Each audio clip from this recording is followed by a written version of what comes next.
Good morning, children. Good morning, ma'am. Good morning. Good morning, ma'am. Good morning, ma'am. So I have to repeat twice only, then you can hear, I think. Okay, children. We'll be starting a new chapter today. We are not going in the order of chapters, normal order, because in between I am taking some topics which are easy for you and easy to complete. And I'll tell you the chapter which we are going to deal with. But before that, Monday you have your periodic test too.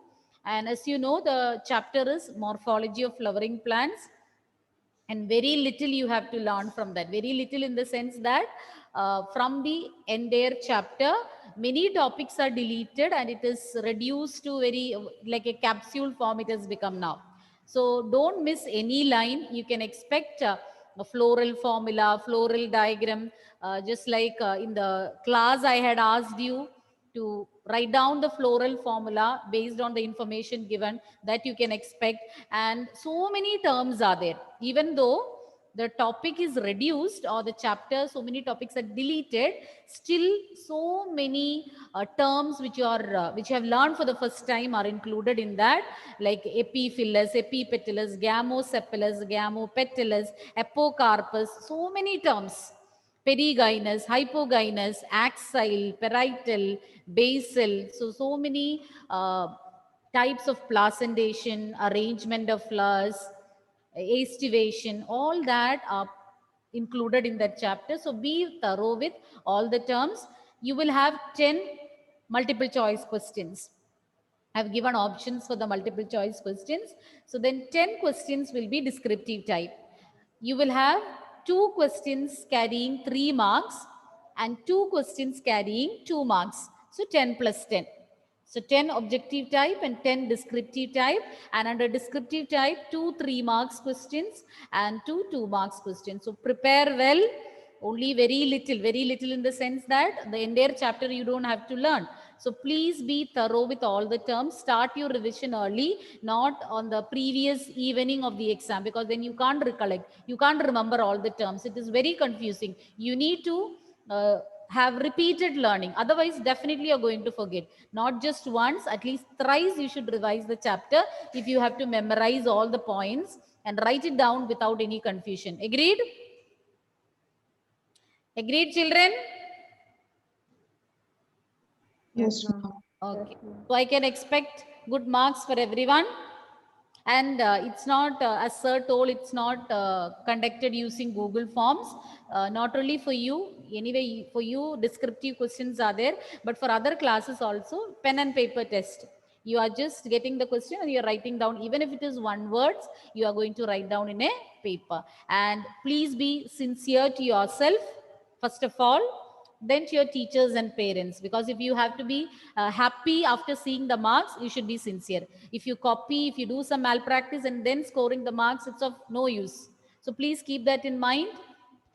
Prepare well, score well. Okay, so let us start with our new chapter.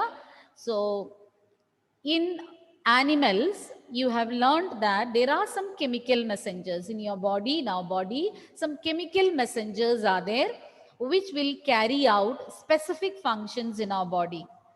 There are different chemical messengers produced by different organs or different parts of your body, and each one is having a specific function. And can anyone tell me what are these chemical messengers known as? Hormones which are produced by the endocrine glands, and they perform specific functions in different parts of your body. Each one is having a specific function. And what is special about our endocrine glands? Is there any unique feature about endocrine glands when compared to other glands in our body? We have different glands in our body, but endocrine glands stand apart from the other glands in our body. What could be the reason? They Malavika. are ductless. Yes, Steffi, very good. They are ductless glands. What do you mean by ductless, Steffi? The hormones are directly released into the blood. Very good. They are directly released into the blood. They don't have any duct or passage to carry these secretions into the target organ.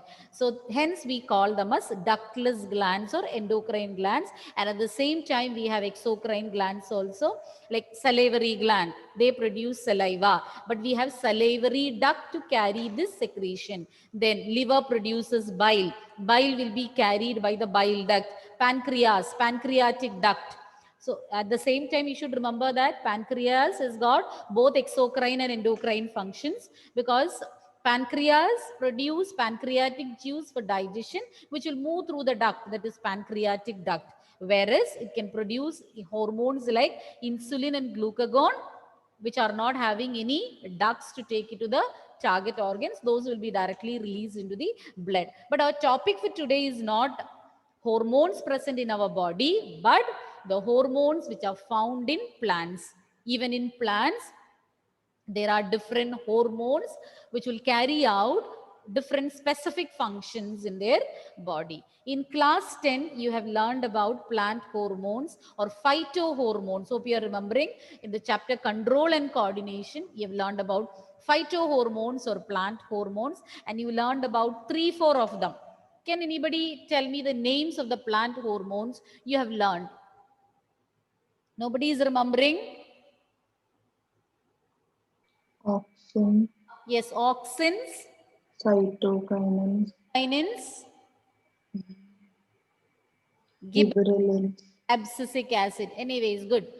So those are some of the plant hormones. So here in this chapter, you are going to learn about different plant hormones and their functions. And in this chapter also, in the chapter Plant Growth and Development, so many topics are deleted, and what you need to learn is only about plant growth regulators or hormones.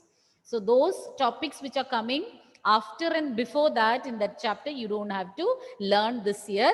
It has been deleted. So only about plant hormones. So that is why I chose this chapter, so that we can finish within maximum 3 periods, 2 or 3 periods we can complete it. So let us start with this chapter.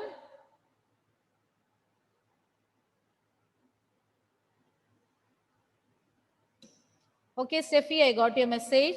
And others, without any genuine reason, as I used to tell you, can't keep your videos turned off throughout the class.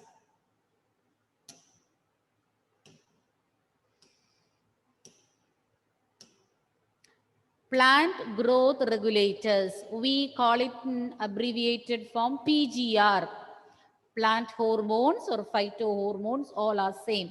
Plant growth regulators or PGR, plant hormones or phytohormones. Plant growth regulators, PGRs, they are small, simple molecules. They regulate the growth of the plant.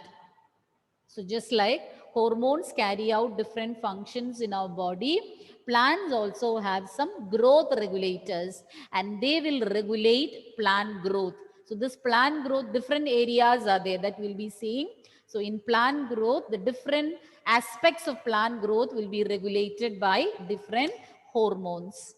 Based on the functions performed, you can categorize PGRs into 2 groups. Based on the functions, PGRs are of 2 groups. Are of 2 groups. And plant growth promoters. Plant growth promoters. So hope you are remembering what you learned in class 10, growth promoters and growth inhibitors. About one hormone you learned it as growth inhibitor. I don't know how many of you are remembering. Anyway, we'll come to that topic. Plant growth promoters. For growth promoting activities like cell division. You know that whether it is plant or an animal, we grow by cell division. Then these cells need to get enlarged. So all those are carried out by plant growth promoters. Then tropic growth. You have learned about tropism. Tropic movements and nastic movements in class 10. Tropic movements, different types of tropic movements are there. Phototropism, geotropism, Then what else, children? Hydrotropism, chemotropism. So those are movements of the plant or plant parts in response to a particular stimulus. So tropic growth is also brought about by PGRs. It is under the influence of these PGRs. Then pattern formation. So you know, when the cells are formed, in the beginning it will be a mass of cells. Later the cells need to get differentiated to form different parts of the plant body. So pattern formation, flowering, fruiting, seed formation, all those are controlled by hormones which come under the group growth promoters. Examples: auxins, gibberellins, cytokinins. These are some examples for plant growth promoters. Then we have plant growth inhibitors. Those will inhibit the growth. Those will prevent or retard the growth of the plants. For growth inhibiting activities like dormancy and abscission. So dormancy, some during a particular stage when the conditions are unfavorable, they can remain dormant, an inactive stage. They can enter into an inactive stage. So that is known as dormancy. So no growth, no activities will be taking place. So those are controlled by growth inhibitors. Abscission means falling down of different parts of the plant, like leaves, all that will wither off, or the shedding off, or the falling off different plant parts. And these growth inhibitors will enable the plants to respond to wounds and stresses which are of biotic or abiotic origin. So plants can get exposed to different types of stresses, both which are biotic and abiotic, living and non-living factors, caused by living and non-living factors. So all those response to these stresses are brought about by plant growth inhibitors. Examples are abscisic acid and ethylene. Ethylene and abscisic acid are two examples. And ethylene, you can include them in both these groups. It can be, it has got some functions which will promote the growth. At the same time, it will inhibit the growth also. But it is largely a growth inhibitor. It is having, it performs both the functions, but it is largely, or main function is to inhibit growth, or it acts as a growth inhibitor. But to be remembered, it will fit in both the groups. It has got some growth promoting activities, or it will help in promoting growth as well as inhibiting growth. But if you see both the aspects, you will find that growth inhibitor, or the term growth inhibitor, fits ethylene the best. Okay, no doubts, no? Okay, growth inhibitors and growth promoters. As the name suggests, growth promoters will promote growth. Like different growth promoting activities are mentioned, like cell division, enlargement, tropic growth, pattern formation, formation of flowers, fruits, seeds, etc. And auxins, gibberellins, and cytokinins are examples, whereas plant growth inhibitors, they will help in, or they will promote dormancy, abscission, responding to wounds and stresses of different origin, like biotic or abiotic origin.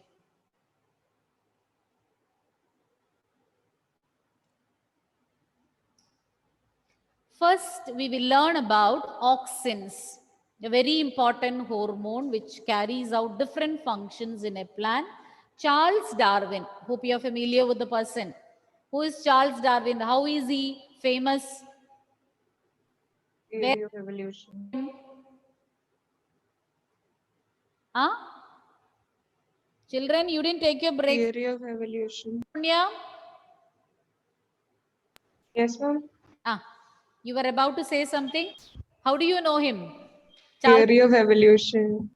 He is the person who put forward the theory of organic evolution. Charles Darwin and his son, Francis Darwin, they observed that the coleoptiles of canary grass is a type of grass, and the coleoptile, I don't know whether you have heard about it. I think it is there in class 11, but this year the topic was deleted. But definitely you know about plumule and radicle.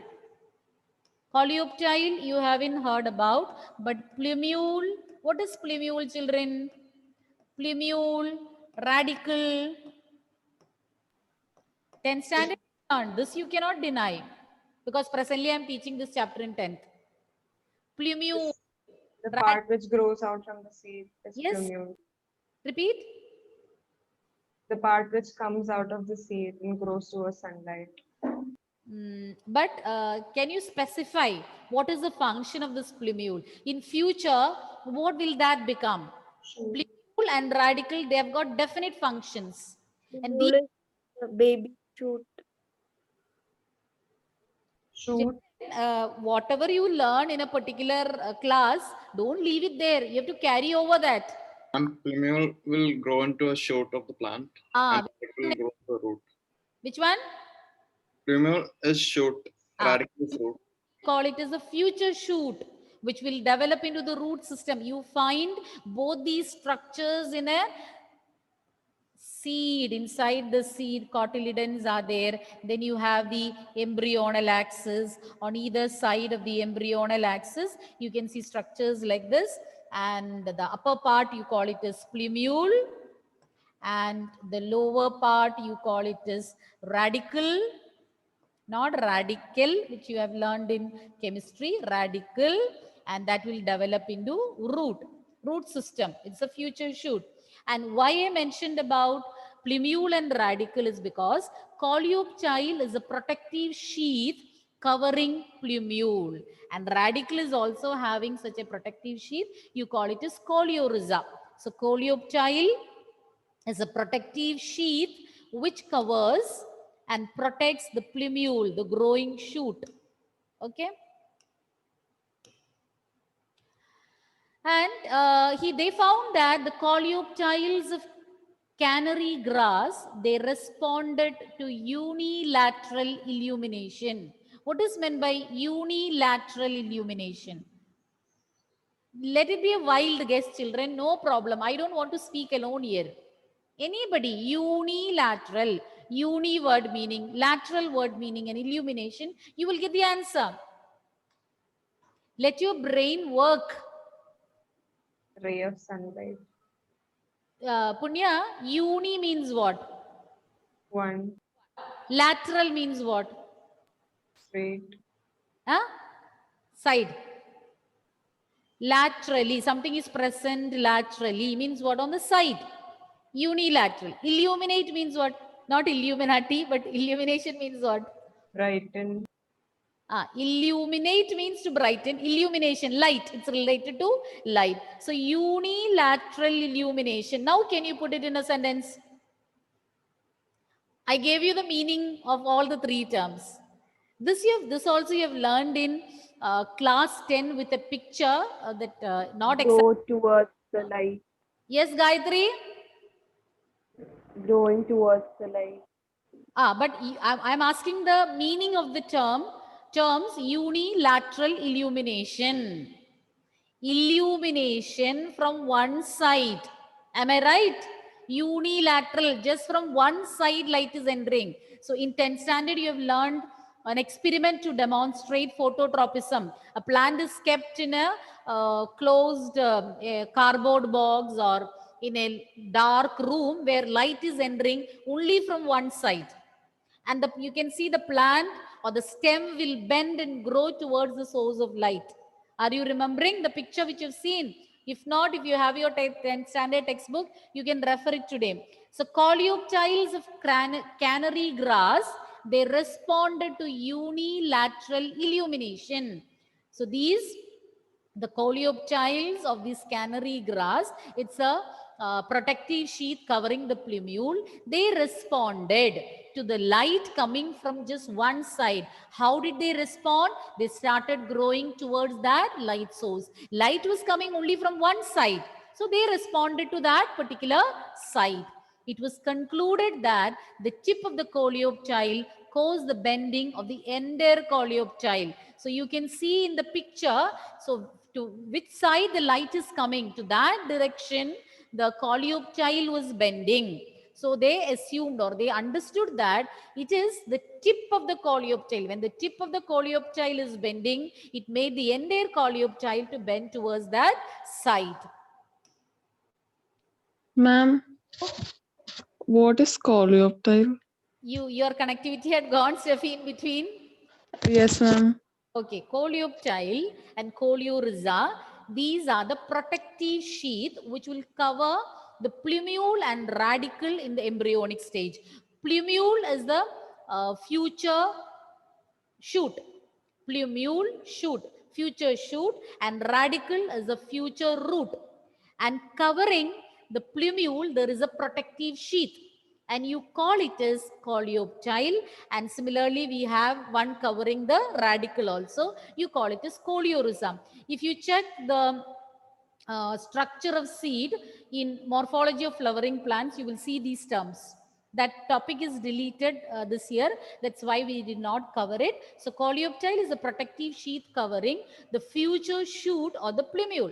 So when the light was coming from one side, the entire plant started, or the entire coleoptile was seen bending towards the source of light. So they understood that the tip of the coleoptile, just the tip of the coleoptile made them or made the entire coleoptile bend towards the source of light, because we say the tip of the root and shoot is having a special type of cells. Can anybody tell me what is a cell or what are the cells present at the tip of the root and shoot? You cannot say no, children. You have to tell me the answer. Meristematic. Very good. Meristematic tissues, they are actively dividing tissues, and we have three types of meristems: apical, lateral, and intercalary. And apical meristem is present at the tips of the shoots and roots. And F.W. Wendt, he isolated auxin from the tips of coleoptiles of oat seedlings. So, based on the experiments conducted by Darwin and his son, it was concluded that the tip of the coleoptile was making the entire coleoptile to bend towards the source of light. Later, F.W. Wendt, he could isolate the hormone auxin from these tips of coleoptile. So that means there is a connection between the connection between the plants or the coleoptile growing towards the light coming from one side. So auxin present at the tip of the roots and shoots made them to bend towards the source of light. And what makes plants to bend towards the light, or what is the role of auxin in making the plants bend towards the source of light? You have learned, there is a question answer also. Textual exercise is there. Hope you are remembering. Anybody is remembering how auxin is promoting the growth of plants towards the source of light? Nobody is remembering. You do one thing. When the sunlight hits, the auxin moves away And it will go to the shaded side. and it promotes the growth at that place, so it bends. Auxin is moving towards the shaded side. There the growth will be increased. So what will happen? Because of the more number of cells, the stem will be bending towards the source of light. So please do read the topics or the points given in 10th standard textbook. So F.W. Wendt, he could isolate auxin from the tips of coleoptiles of oat seedlings, which clearly prove that auxin plays an important role in the response of the coleoptile towards the source of light. Auxin was first isolated from human urine. So in human urine, there is a substance known as IAA, indole 3-acetic acid. IAA, and this is formed in the liver as a metabolic byproduct. It's formed, it is not mentioned in your textbook. It is found, or it is formed in your urine when a substance known as serotonin. When a substance known as serotonin, it's a neurotransmitter. Neurotransmitter, you know, it helps in the transmission of nerve impulses. So when this serotonin is broken down in the liver as a byproduct, auxin, indole 3, IAA, indole 3-acetic acid is formed.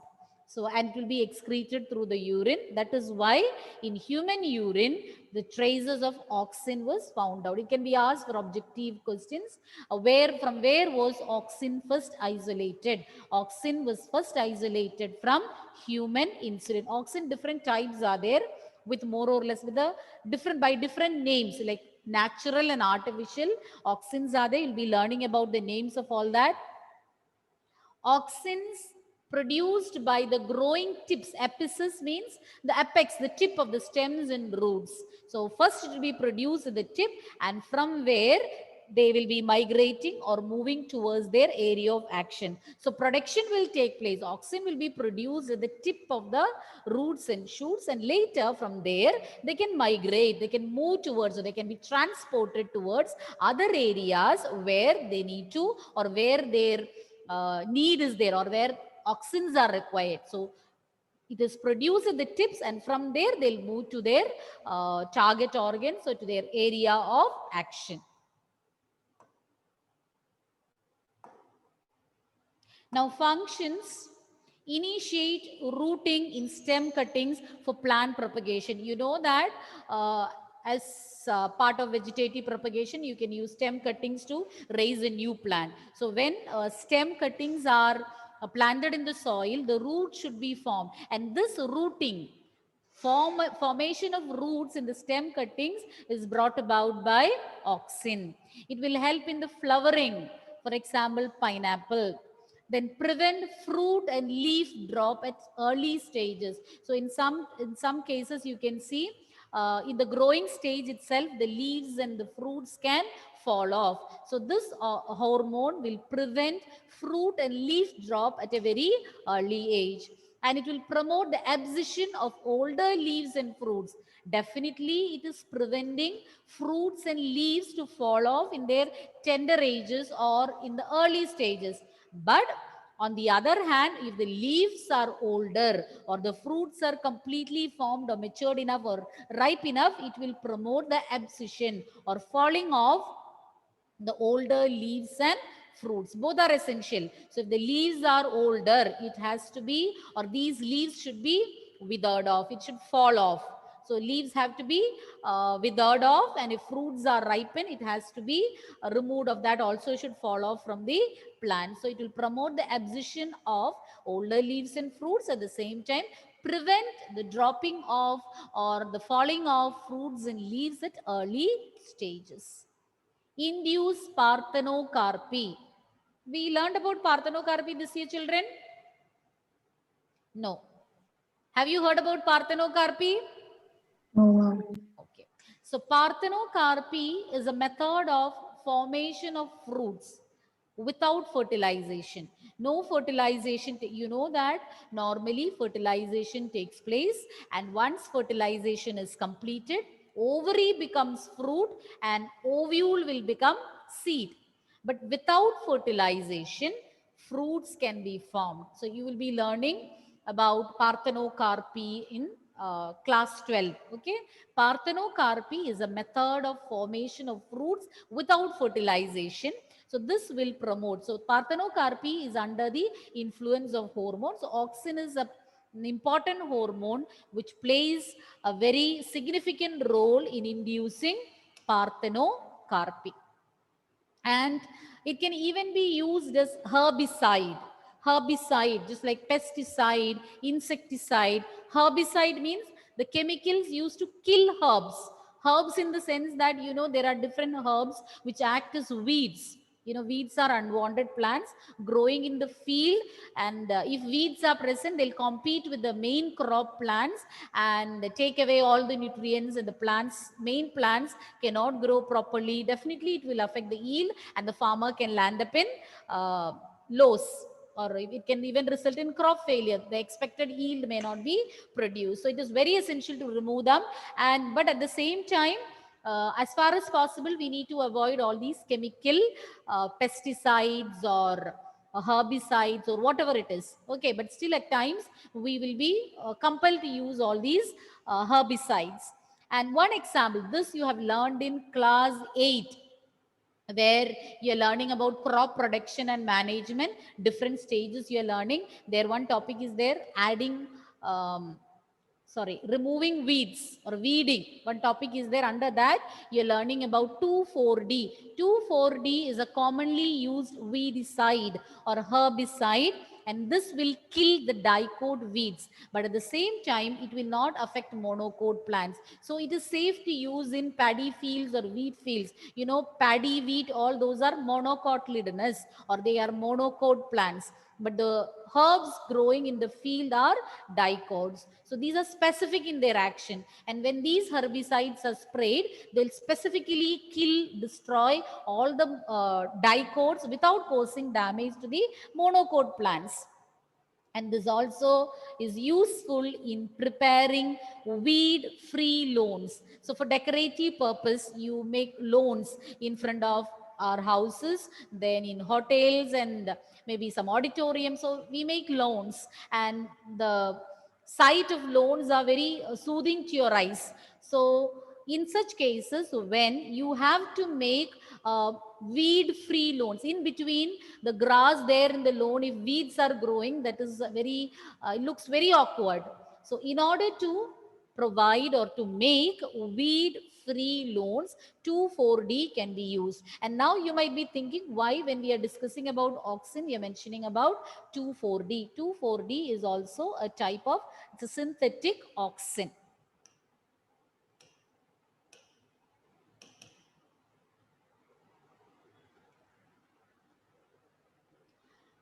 Have you understood the points, children? The different functions, I'll repeat once again. It can be asked to list the functions of auxins. The first one is it will promote rooting. Who can tell me the points? It will promote rooting in stem cutting, which is carried out as a part of plant propagation. Point number 2. Point number 2. Promote flowering. Oh, Promote flowering. louder. Promote flowering. Promotes flowering. Then in pineapple, then Evelyn, it will prevent The fruits and leaf drop at the early stage. prevent. Okay, at early stages. And it will promote, Anna, it will promote Older abscission of older leaves and fruits. Okay, good. Then next point. You want your names to be called out. Only then you will open your mouth. Induces parthenocarpy. Induces parthenocarpy. What is parthenocarpy, Malavika? What is parthenocarpy? Formation of fruits without fertilization. Very good. Then next point. Michael.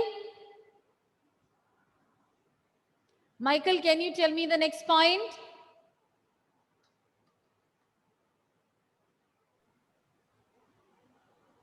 Michael, are you there? Yes, ma'am. I'm thinking. Can I see you?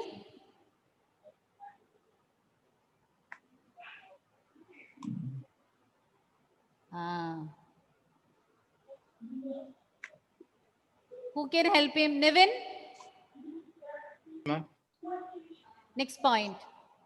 It can be used as herbicides. It can be used as herbicides.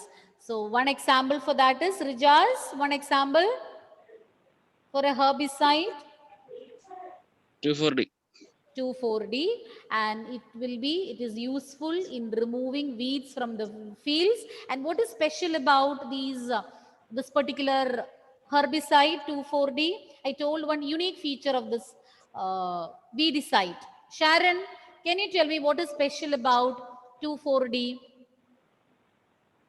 It will specifically destroy the dicot plants without causing damage to the monocot plants, and it is very useful in the preparation of weed-free lawns. Okay, shall we wind up? So please be prepared or prepare well for your periodic test 3. I want periodic test 2. I want everyone to score good marks. Any doubts, you can post in the group, or you can personally message me, clarify all your doubts, and be very thorough. And minimum 3 times revision you should do, otherwise you can't score marks, because the terms can be confusing. You will get or you will interchange the terms and write. So please make a thorough revision. Okay, thank you children. All the best for the exam.